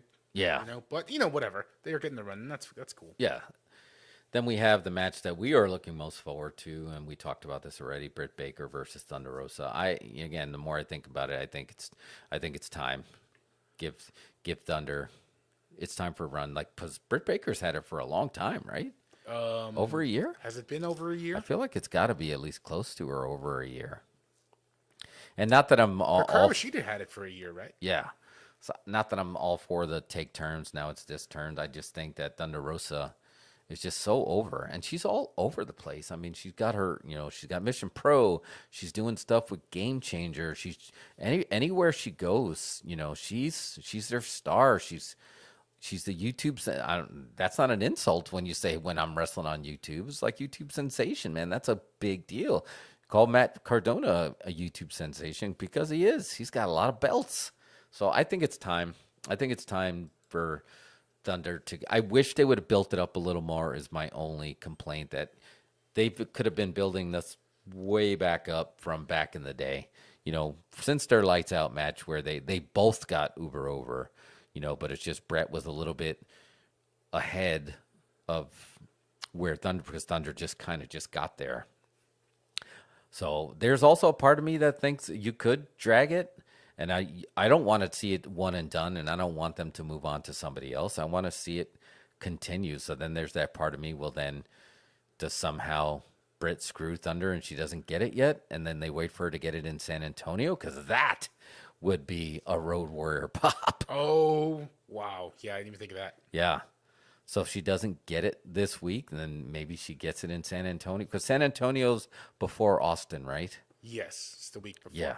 So 100%. Maybe they wait for her to get it there. So maybe something happens and this is their way of dragging it on. Because I want to see them work more than just like we got teased on that lights out match. And then I feel like we never got him again.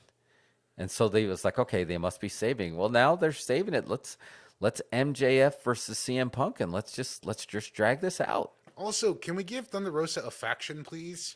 Yeah, give her a squad. I think her, Mercedes Martinez, and then bring in the Renegade Twins from Mission Pro. Oh yeah, that is a squad. That's a monster squad. No pun intended. I'd like to see that. Give them all a little bit of different. Oh man. Yeah, from the Graveyard Gang or the Tijuana, the Stars from that would be great. I feel like they are, at least because Mercedes is now part of this, right? She bled with Thunder, and now she'll fight with Thunder because now, right? They have Jamie Hayter and Rebel. I'm glad about that. I was bummed when Mercedes came in and she was instantly heel. Yeah, with, Thunder.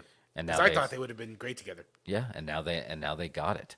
You think they're ever going to have the female tag team? The belts? They should. I'm sure that's in the works. They've got the people now. They got enough people. They just added the TBS belt, so maybe that's a while away, but it's going to happen. I'd like to see, again, we don't like a ton of belts, but I think there's room for female belts, and there's female tag belts, and then there's room for trio belts. And I think, man, that would be tough. And make the trio belts intergender. I was just going to say, are we ready for intergender? Where basically, because if you think about this, how cool would it be for Butcher, Blade, and Bunny to be the trios championship? Yeah, I like them as their own faction. Get them out of the Hardy family office. Just have Butcher, Blade, and Bunny, and have Darcy come to the ring with them sometimes, and just have that horror faction. I like that haunted house feel. I'd like to see that. So that's our pitch. So Tony Khan, call us if you need us to bookmark it. This is right around the 1 hour something mark. Just call us and just say, hey, what's this new idea you have? We can do it on our regular call. All right, and then the final match. With all that being said, does the main event feel like Hangman Adam Page versus Adam Cole? Wow, yeah, I haven't With thought all the about matches we just said. That's gonna be the main event because they do it proper. But yeah, that's like. But think about this. It's the opposite of what WWE does. They're like, well, no one star is bigger than the roster, so we're going to we'll do it this way. But now they're like, okay, the AEW championship should go last, but like, man, we just named a bunch of main events. That's every AEW pay-per-view. It's full of main events. Yeah, these are all main events, so we're ready to go. So I don't know. I think I can't see any way that Hangman Page loses his belt to Adam Cole at this moment. Do you? No, it's not going to happen. It's not going to happen. But I feel like this match maybe is it feels a little dry for a reason. Maybe we're going to get some storyline here. Something's going to happen. Oh, sorry. Mike was texting. I didn't know if he was on there or was going to read what he was texting. But yeah, I don't know what's going to happen. But I just think they're doing a bunch of other stuff with Adam Cole that kind of takes away, that has nothing. Because they have all this all these politics and all these friendships are kind of all interweaved in there, right? Because you have Red Dragon, you have the Bucks, you had Adam Page that was part of the Elite, right? And he had his run with Kenny Omega, but then you had Adam Cole was part of that too. And then we have Kenny Omega hang. Is like, does he make some kind of like run in? Is he done with Adam Page? Because was that just a one and done? Is he coming back yet? I mean, a run in from him, because would that have felt more like a main event if you had Kenny Omega as part of this, as part of a triple threat? I don't know. I guess it doesn't feel main eventy because it just didn't have a lot of build, you know. Yeah. They just kind of threw Adam Cole in line. Yeah, which did. is fine. It sounds like it's going to be a good matchup. Oh These guys yeah, are no. great, Now this isn't know. about if it's going to be a good match or a bad match. Yeah. I mean, I think they're going to have a good match for sure. But like JJ said, it like feels weird. The Dynamite isn't really built around Hangman like it was when Omega was their championship. Like, they didn't build the show around him, where everybody knew that Stone Cold was going out last and the show was going to be built around him, where it doesn't really feel like that with Hangman, because he has the disadvantage, or whatever you want to call it, of having all these other stars that are there, and he's their top guy.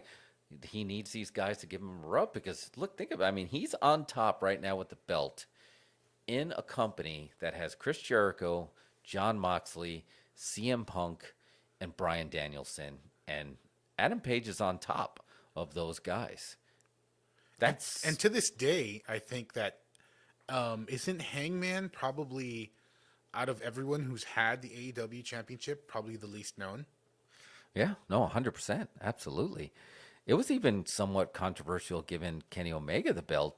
Remember, they kind of had to retool him a little bit to give him that belt. And then when he came out as the belt collector and the cleaner and just the obnoxious heel who couldn't cut a promo, and that kind of elevated him, where they didn't do that with Adam Page. Is he going to run into the problem of the chase was more exciting than the catch?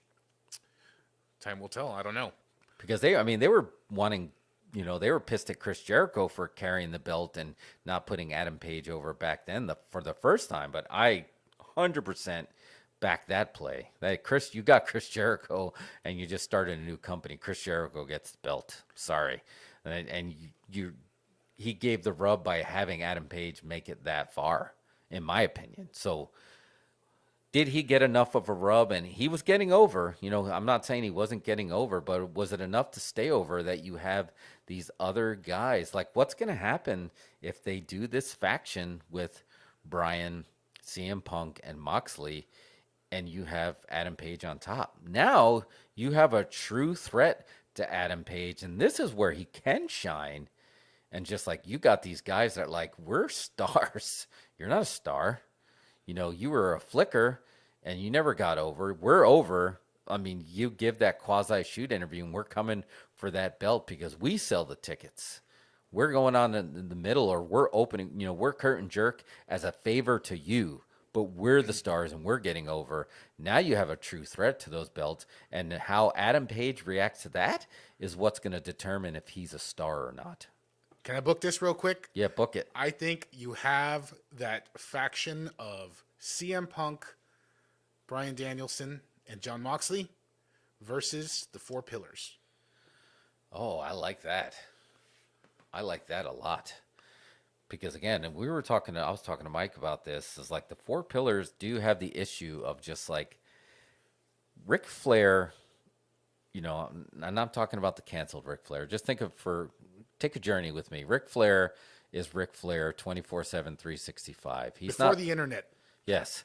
He's not playing Ric Flair. He is Ric Flair. When he goes in the ring, when you run into him in the elevator, he is Ric Flair.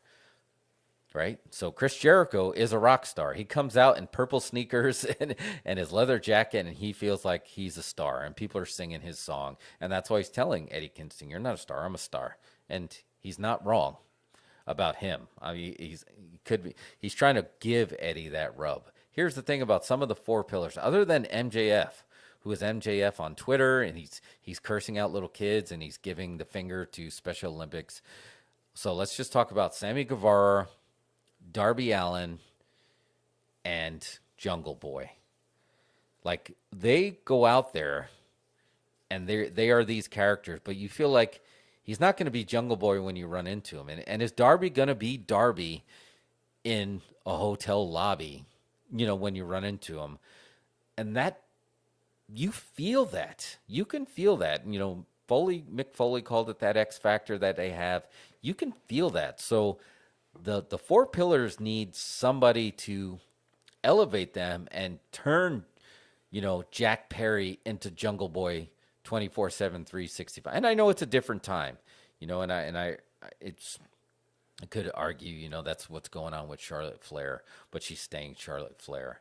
So you need somebody to push them. And that new faction, I think you just booked it. That the pillars need to be pushed and tested, earthquake tested. And I think you just booked it. So Tony Khan owes you a check. Four pillars, which includes a heel MJF. It's like Joker joining up with the Justice League. Oh, man. Oh, yeah. You just took it into the congratulations. I didn't even hear Cut the check. Yeah. I didn't even hear the elevator button, but you just took us to a whole new level. Like, I didn't even realize that.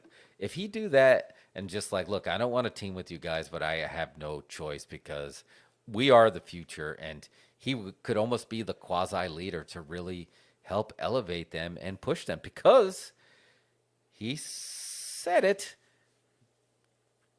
Britt Baker is the true fourth pillar, but because Britt Baker is Britt Baker, I feel like if she was if she was giving me a root canal, I feel like she would be talking shit because she feels like it would be Britt Baker. Like, I feel like she's pulling it off, and I think the other pillars need to do that, and I think you just found a way to do it. Have these guys grind them into steel. Yep. I like it. Booked. Let's do it. All right, cool. So we good? We hit our quota? We hit our time? Is there anything else you want to chat about? We are 15 seconds away from being 2 hours long. Oh, okay. So technically, if we talk a little bit slow and we get our unofficial sponsors of Stroh's, we'll hit that 2-hour mark.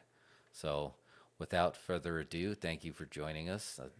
And thanks for the lively chat. We had Lee in there and JJ, as always, checking us out. And then we'll play you out with our Stroh's, and we will be back to our regularly scheduled program next Wednesday. Same bat time, same bat channel, but different because it's going to be Wednesday, but we are going to be talking about the Batman. So we'll see you then. Out on the town,